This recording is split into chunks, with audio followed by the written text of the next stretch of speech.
Povo de Deus, eu convido a todos para abrirmos a palavra do Senhor no livro de Atos dos Apóstolos, capítulo 1, versículo 8.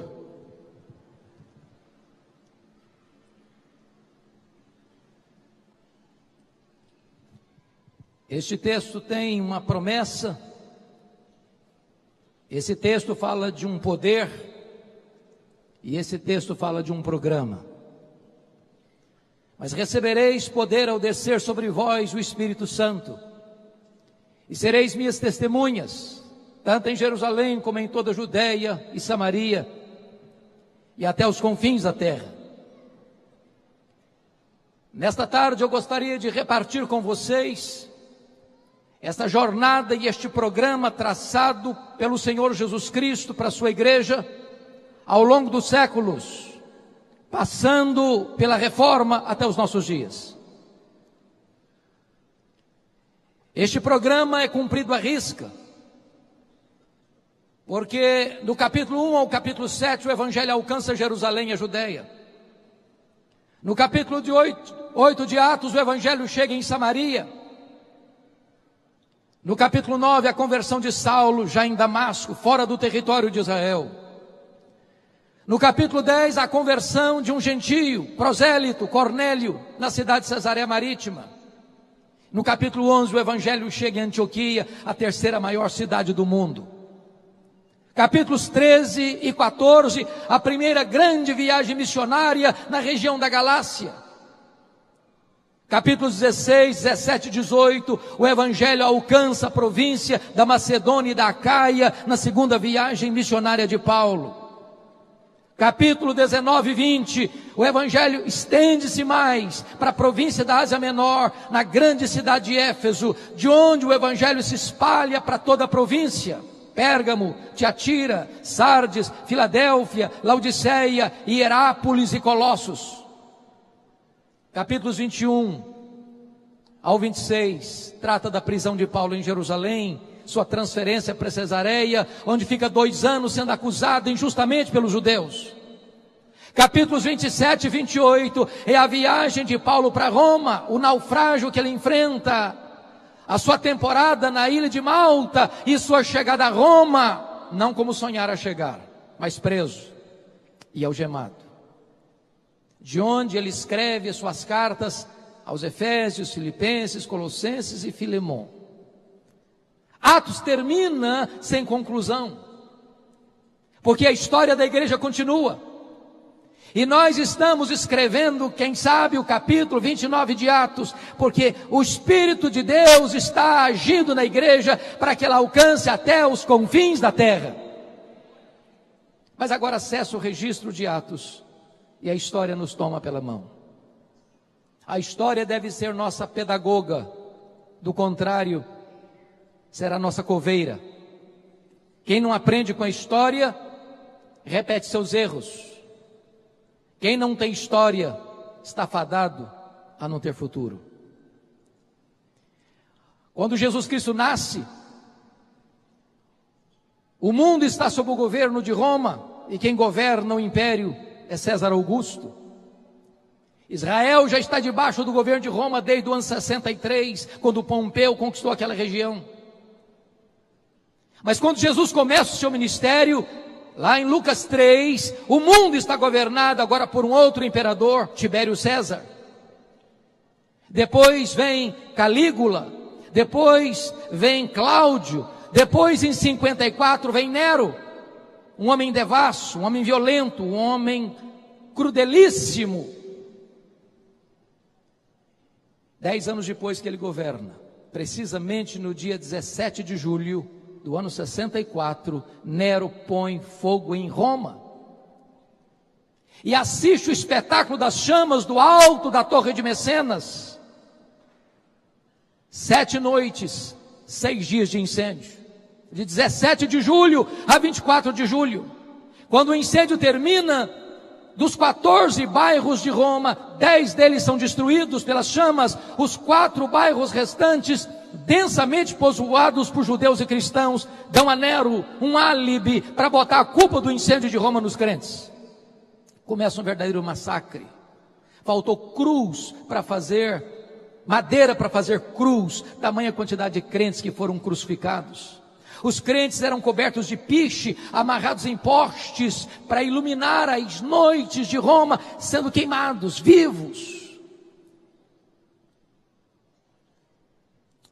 No ano 68, Nero é deposto e comete suicídio. No ano 70, Vespasiano inaugura em Roma o anfiteatro da morte, o Coliseu Romano, que numa festa de 100 dias de inauguração, mais de 10 mil crentes foram mortos, e mortos com requinte de crueldade, enrolados em peles de animais, para os cães morderem, para os touros pisarem, para os leões esfaimados da Líbia devorarem, um verdadeiro massacre.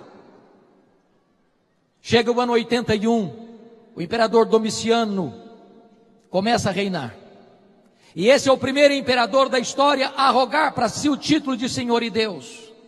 Foi este imperador que deportou o apóstolo João, então pastor da igreja de Éfeso, para a ilha do Mar Egeu, a ilha de Pátimos. Naquelas alturas, todos os apóstolos de Jesus já estavam mortos, e mortos pelo viés do martírio. João era o último representante do colégio apostólico. Certamente a intenção de Domiciano era calar a voz do último apóstolo de Jesus Cristo. Mas se o homem faz planos, a resposta certa vem de Deus. Porque Apocalipse 1:9 diz que João não está na ilha de Pátimos por causa de um decreto de Domiciano. Ele está na ilha de Pátimos por causa da palavra de Deus e do testemunho de Jesus Cristo. O imperador romano quis fechar para ele todas as portas da terra, e quando todas as portas da terra estavam fechadas para João, Deus abriu-lhe uma porta no céu e disse: sobe para aqui e eu te mostrarei as coisas que devem acontecer. Até nos momentos mais sombrios da história da igreja, Deus continua no controle, e o plano de Deus não pode ser frustrado. Os imperadores que vieram foram truculentos: Marco Aurélio, Sétimo Severo, Décio, Diocleciano. Mas quis a providência de Deus que por volta do ano 311, 313, Constantino revertesse essa situação. E o cristianismo, que até então era massacrado e perseguido, e os crentes eram mortos com requinte de crueldade e levados ao martírio, agora o cristianismo é declarado religião oficial do Império Romano. Isso foi muito bom, isso foi muito mal. Muito bom porque cessou a perseguição. Muito bom porque os crentes que tantas vezes viviam nos antros da terra, viviam nas catacumbas de Roma, eram queimados, eram torturados, eram afogados, eram mortos à paulada, agora podem ter liberdade de adorar a Deus. Muito bom porque os bens que foram confiscados agora eram devolvidos, e os crentes que não podiam se reunir publicamente agora têm seus templos construídos com a benesse do Estado. Mas foi muito mal, porque agora a porta de entrada da igreja deixou de ser a conversão para ser a conveniência. Agora ser crente não é mais enfrentar a hostilidade do Estado, é enfrentar as benesses e receber as benesses do Estado. Isso fez com que as pessoas viessem do paganismo, trazendo a sua bagagem de crendices, de sincretismo religioso para dentro da igreja cristã. E não tardou para que a igreja cristã se corrompesse doutrinariamente, teologicamente e moralmente. Vocês bem sabem que sempre que uma igreja se corrompe doutrinariamente, cresce a política eclesiástica. E começa então uma disputa de hegemonia de poder entre as 5 principais cidades do mundo: Roma no ocidente, Constantinopla no oriente, Alexandria do Egito, a 2ª maior cidade, Antioquia da Síria, a 3ª maior cidade, e Jerusalém. E no ano 604, o imperador Focas nomeia Nicolau I, bispo de Roma, como bispo universal da igreja cristã. Nicolau I rejeita esse título e disse: qualquer homem que receber o título de bispo universal da igreja deve ser considerado um anticristo, porque só Jesus pode receber esse título. 3 anos depois, entretanto, 607, o imperador romano Focas nomeia Bonifácio III como bispo de Roma, e ele recebe o título e começa então, historicamente, a instituição do papado. Talvez você pergunte, bom, mas eu já li histórias de papas desde Pedro. Como é que vai se dizer que começa o papado em 607?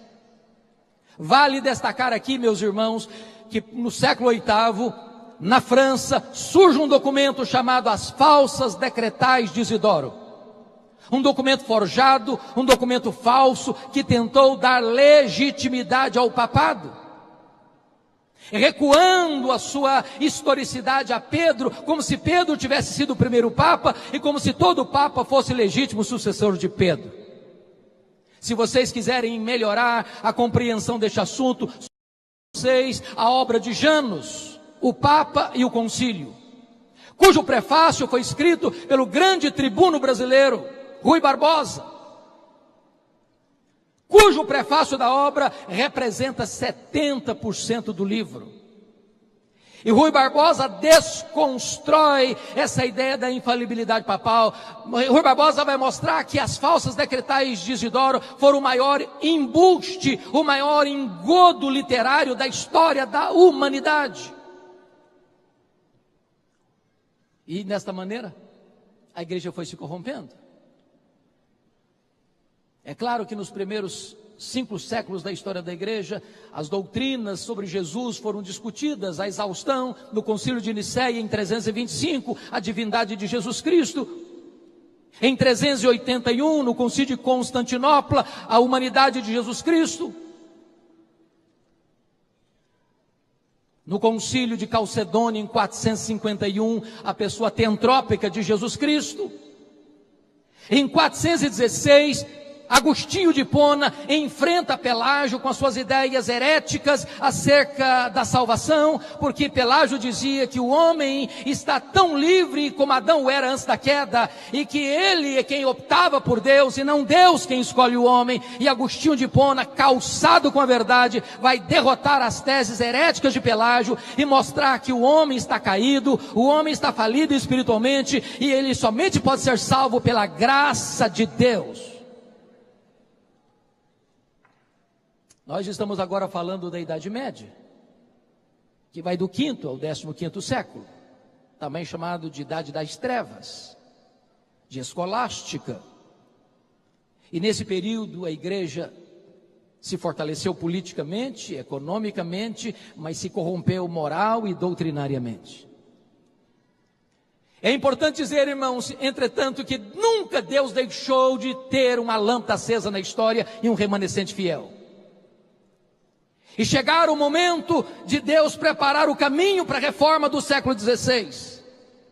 E a primeira coisa que Deus fez foi um movimento cultural no norte da Itália chamado de Renascença, que mexe em 5 áreas vitais da vida: a economia, as artes, a política, a ciência e a religião. Naquele momento a igreja dominava essas áreas. Naquele momento, ou você era católico romano ou era um pagão. E desta maneira a igreja era a senhora do mundo, dominava a economia, dominava as artes, dominava a ciência, dominava a política, dominava a religião.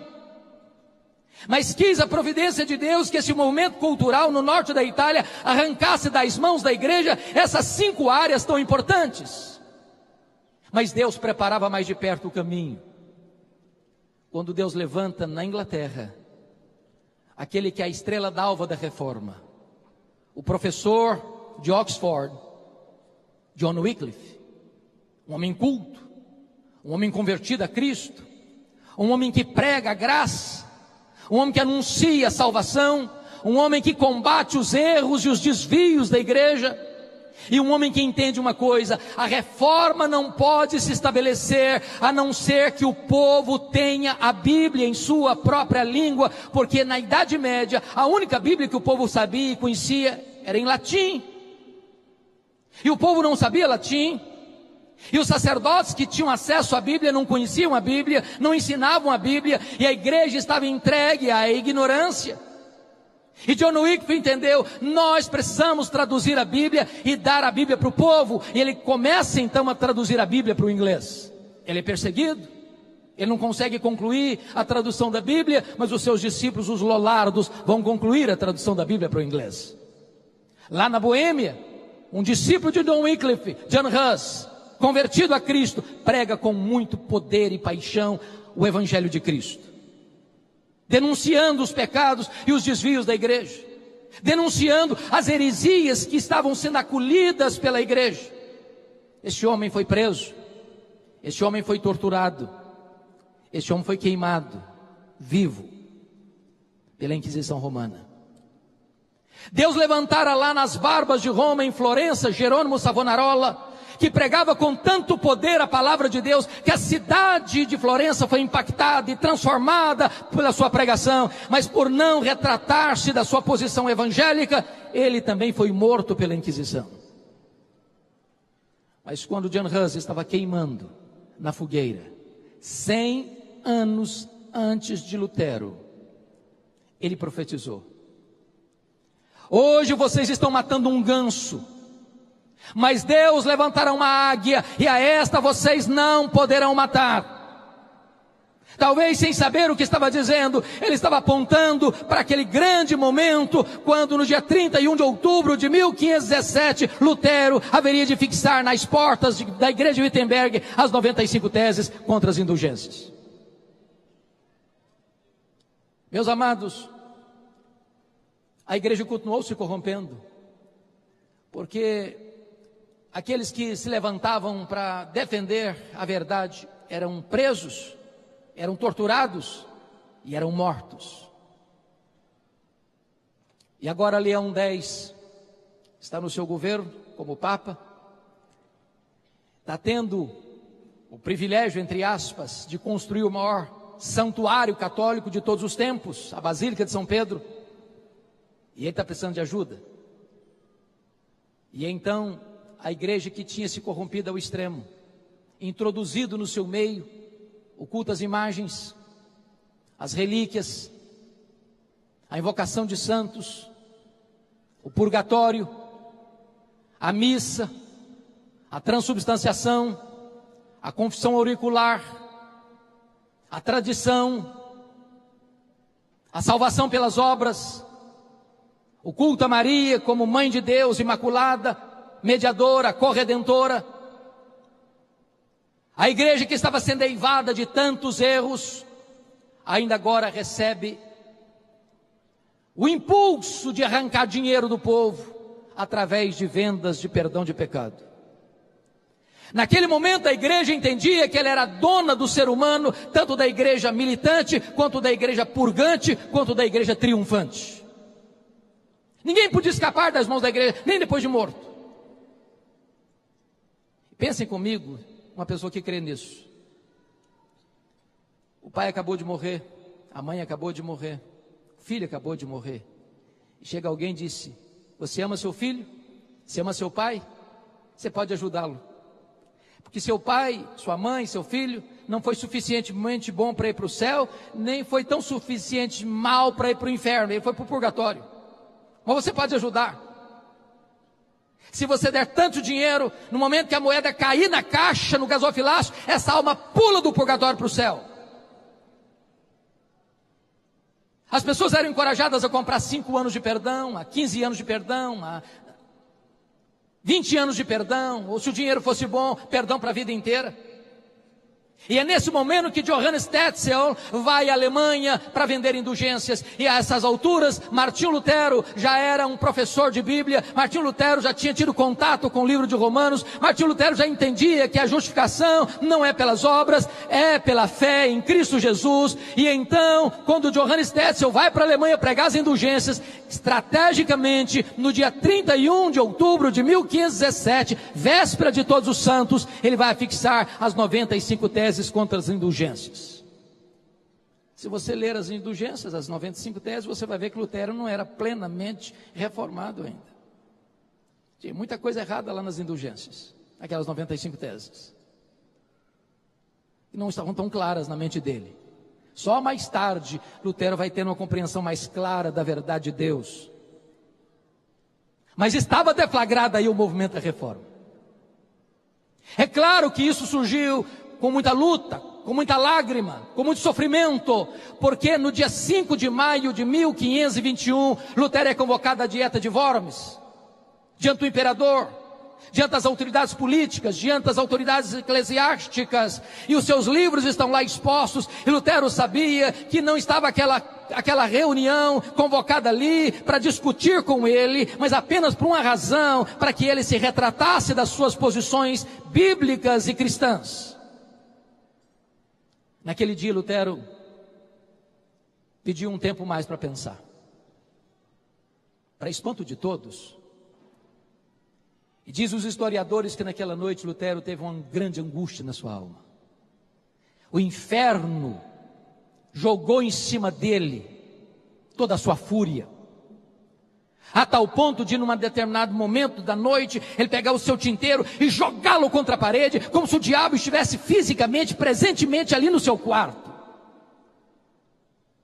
Quando o dia amanheceu, a dieta se recompôs, os livros de Lutero sobre a mesa. Perguntaram para ele: Lutero, você está pronto a se retratar daquilo que você escreveu, do que você tem pregado, do que você tem ensinado? E Lutero respondeu: a menos que vocês me convençam pelas escrituras que eu estou errado, eu não me retratarei.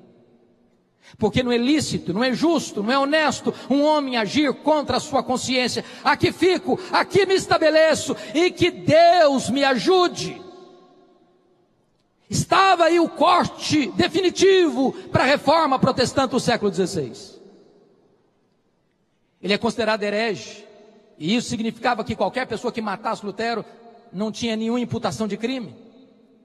E quando ele sai da dieta, ele é raptado na estrada, não pelos seus adversários, mas pelos seus aliados, e é levado para o castelo, onde fica 10 anos, escondido atrás de um biombo. E por providência divina, exatamente nesse tempo de reclusão, é que ele se dedica com muito empenho a traduzir o Novo Testamento para o alemão. Obra essa que vai influenciar toda a literatura alemã, inclusive a gramática alemã. Mas é claro que Lutero não trabalhou sozinho. Deus levantou homens como João Calvino, um francês, nascido no dia 10 de julho de 1509, que vive 54 anos, que talvez foi a mente mais brilhante da reforma, foi o grande mestre da reforma, foi o grande sistematizador das doutrinas da reforma, foi o homem que criou a academia, foi o homem que instituiu o aconselhamento pastoral, foi o homem que deu a preparação, criou uma academia para preparar obreiros para o mundo inteiro, inclusive mandando 14 missionários aqui para o Brasil, a pedido de Villegagnon, missionários esses que foram mortos e torturados em terras brasileiras. O homem que aos 26 anos de idade vai escrever a obra mais importante da reforma, as Institutas da Religião Cristã, olhando o credo apostólico. Primeiro livro, creio em Deus Pai. Segundo livro, creio em Deus Filho. Terceiro livro, creio no Deus Espírito Santo. Quarto livro, creio na igreja. Deus levantou outros homens, como Busser, Martin Busser, lá em Estrasburgo. Deus levantou Beza, Deus levantou Melanchthon, Deus levantou gigantes nesse tempo. E as colunas básicas eram essas: só a Escritura. Nenhum concílio, nenhuma igreja, nenhum pastor, nenhum papa, nenhum homem, nenhuma instituição pode suplantar a palavra de Deus. Não é a igreja que está acima da Bíblia, é a Bíblia que está acima da igreja. Não é a igreja que valida a Escritura, é a Escritura que orienta a igreja. É só a Escritura, ela é a nossa única regra de fé e prática. Não tem outra revelação, não tem outra fonte de conhecimento e de vida a não ser a palavra de Deus. Só a fé, não, a salvação não é pelas obras, a salvação não é pela fé mais as obras, a salvação é só pela fé, independentemente das obras da lei. É só a graça, não há mérito. Não há mérito.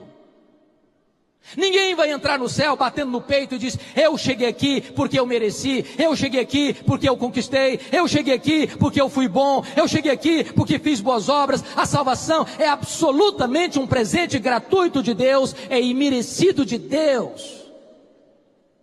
É só Cristo.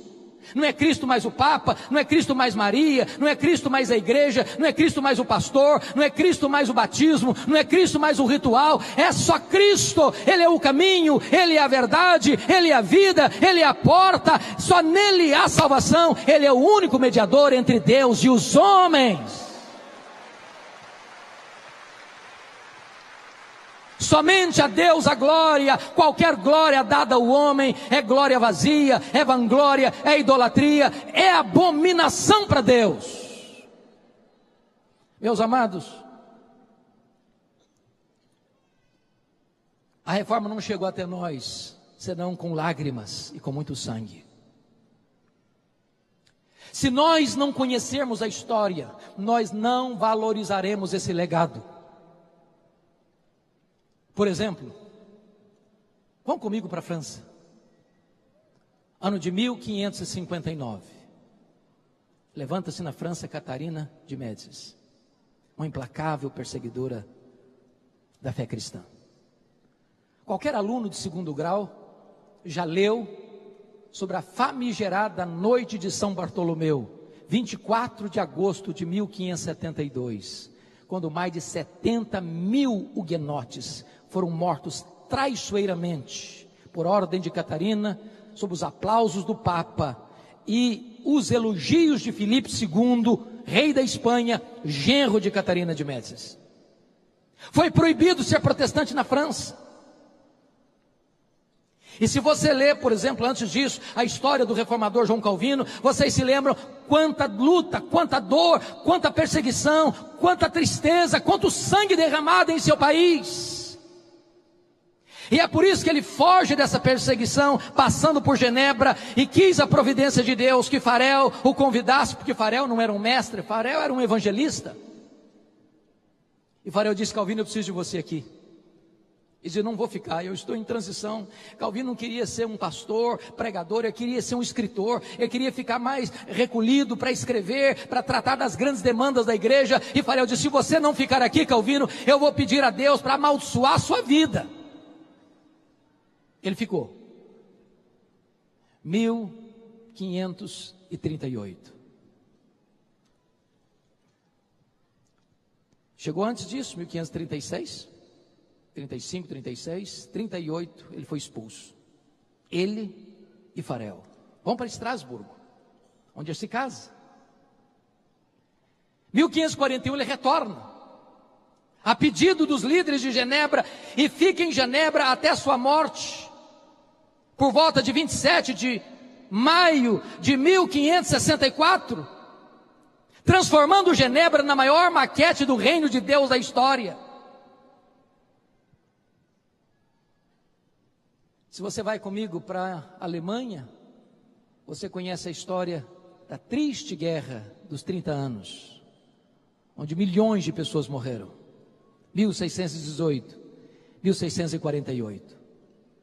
Se você vai comigo para a Inglaterra, você se lembra que em 1534, Henrique VIII rompeu com o catolicismo, não por convicção teológica, mas por conveniência pessoal, para casar-se de novo, para ter um herdeiro para o trono. E o Papa não lhe dava essa autoridade, e ele rompe com a igreja e cria uma nova igreja na Inglaterra, a igreja anglicana, sendo ele chefe de Estado e chefe da igreja. Na verdade, esse filho, Ana Bolena não lhe deu. Ele casou muitas outras vezes, e ele morre em 1547, e o seu filho, Eduardo VI, com 10 anos de idade, começa a reinar. Os líderes protestantes da Inglaterra entendem uma coisa: chegou a hora de plantar a reforma na Inglaterra. Ridley, Latimer, Cranmer. Mas esse menino morre precocemente, com 16 anos de idade, em 1553. E assume o governo da Inglaterra Maria Tudor, Maria Sanguinária, que leva a estaque, queima em praça pública os líderes protestantes, promove uma perseguição generalizada na Inglaterra, e muitos irmãos nossos, para poupar sua vida, tiveram que fugir da Inglaterra. E fugiram para onde? Fugiram para o continente, para a Alemanha, para a Suíça, para a Holanda, para os lugares onde a reforma estava estabelecida. Quis a providência de Deus que Maria Tudor morresse cedo, 5 anos depois, em 1558, e assuma o governo na Inglaterra Elizabeth, num longo governo de 1558 a 1603. E o primeiro decreto de Elizabeth foi determinar a volta dos foragidos para a Inglaterra. E tendo eles então contato com a reforma no continente, voltaram fazendo 4 exigências para a igreja. Nós queremos na Inglaterra uma igreja com teologia pura, com liturgia pura, com governo puro, com vida pura. E desencadearam na Inglaterra um dos mais importantes movimentos de reforma de todos os tempos e também de avivamento, o movimento dos puritanos. Aqui fica uma coisa interessante a pensar. Maria Tudor não sabia, mas Deus havia constituído em presidente das missões estrangeiras da Inglaterra. Quando ela pensou que ela estava destruindo a igreja, ela estava promovendo a igreja. Há um cântico que foi escrito aqui no Brasil e muito cantado em outros tempos aqui no Brasil, muito conhecido nos meios pentecostais, que diz o seguinte: é obra santa, ninguém detém. A igreja de Deus é indestrutível. A igreja de Deus avança sobre a perseguição, ela avança sobre as fornalhas, ela avança sobre o martírio, ela avança sobre qualquer dificuldade da vida, ela marcha triunfantemente. Mas, amados irmãos, tempos difíceis vieram. Tempos de crise, surge o racionalismo francês, o iluminismo. No bojo desse momento, vem o chamado liberalismo teológico. A Bíblia é lida de outra maneira, não é mais a visão gramática histórica, mas crítico-literária. E não tardou para que os seminários que formaram teólogos, pastores, missionários para o mundo fossem tomados de assalto pelos liberais. E agora não se cria mais na Bíblia. Agora os seminários começaram a ensinar o ceticismo, a incredulidade. E o liberalismo assaltou a igreja na Europa, irmãos. E qualquer igreja que subscreve o liberalismo está assinando um atestado de óbito. Não há esperança para alguém chegar e dizer: eu não creio mais na Bíblia. Eu não creio que esse livro é a palavra de Deus. Eu não creio mais que esse livro é infalível, é inerrante, é suficiente. Qualquer igreja que entrar por esse caminho, morre. Não tem antídoto. O que fizeram? Tentaram restaurar a igreja através de grandes palestras. Tentaram dar mais credibilidade ao pastor, levantando o púlpito. Mas não foram as palestras. A única coisa que restaura a igreja deste vale de ossos secos foram os poderosos reavivamentos que Deus derramou sobre a sua igreja. Em 1739, na Inglaterra, com John Wesley e George Whitefield. No país de Gales. Na Nova Inglaterra, Jonathan Edwards. Nos idos de 1735 e 1740. Novamente o século XIX foi varrido por uma onda de incredulidade. O liberalismo está no auge e Deus levanta na Inglaterra Charles Haddon Spurgeon para enfrentar essa fúria do liberalismo. E o que levanta a igreja é o avivamento espiritual. Na cidade de Nova York, 1857, esse avivamento varre a nação, 1857 a 1859, e é no bojo desse avivamento é que o missionário Ashbel Green Simonton, que acabara de se formar no seminário de Princeton, ouvindo um sermão do professor Charles Hodge, é tocado pelo Espírito Santo de Deus para vir para o Brasil, e ele chega aqui exatamente no dia 12 de agosto de 1859, debaixo da égide deste poderoso avivamento espiritual. espiritual, a Igreja Presbiteriana do Brasil nasceu sob o signo do avivamento espiritual. E eu quero concluir minha fala lembrando a vocês que uma igreja reformada, sempre reformando. Isso não significa que nós vamos abraçar as últimas novidades do mercado da fé. Não, nem isso que está dizendo. A cada geração a igreja precisa passar por uma nova reforma, revendo sua doutrina, seus valores, sua ética, sua conduta, sua postura, se o que nós estamos pregando e praticando está exatamente de acordo com a palavra de Deus. Avivamento não é novidade. Avivamento, melhor dizendo, reforma não é novidade. Reforma não é mudança. Reforma é retorno. Retorno à origem, à doutrina dos apóstolos. E por que eu creio que hoje precisamos de uma nova reforma? Primeiro, irmãos, porque o liberalismo ainda está devastando igrejas no nosso século. Tristemente, colegas, a Europa, o berço do protestantismo, não tem o que celebrar nos 500 anos, não tem. A igreja protestante na Europa está praticamente morta. A não ser que Deus traga um avivamento, o que você vê é evidência de incredulidade.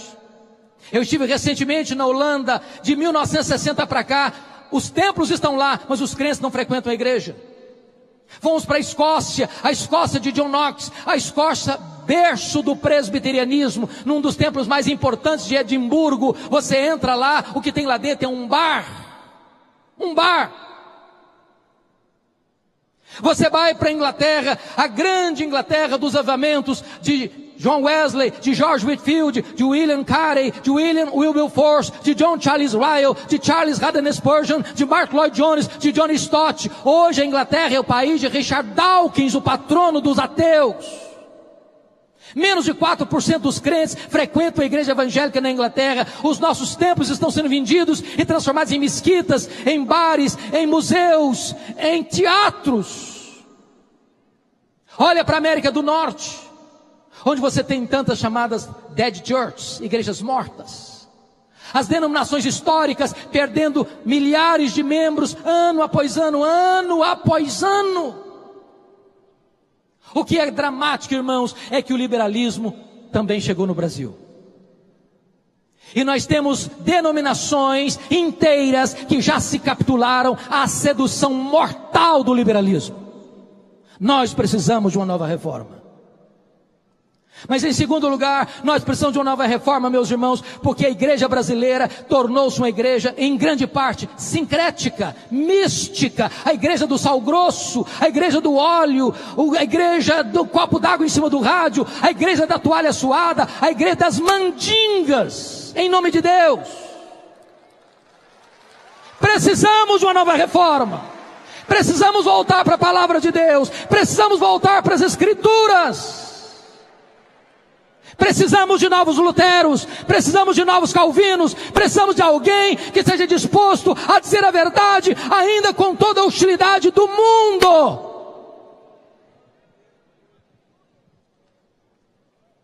Mas em último lugar, irmãos, nós precisamos de uma nova reforma, porque nós assistimos no Brasil, tristemente, uma igreja onde há a presença de uma ortodoxia morta.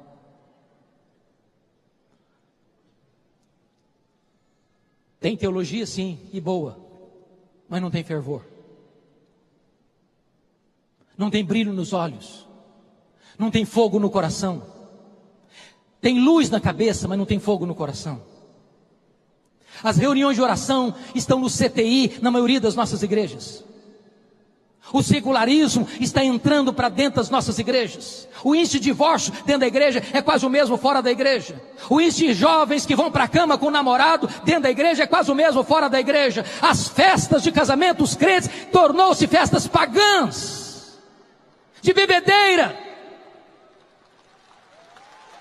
A não ser que a igreja evangélica se arrependa, a não ser que a igreja evangélica se volte para Deus em santidade, em quebrantamento, em arrependimento sincero. Nós precisamos disso para experimentarmos uma nova reforma e um poderoso reavivamento espiritual.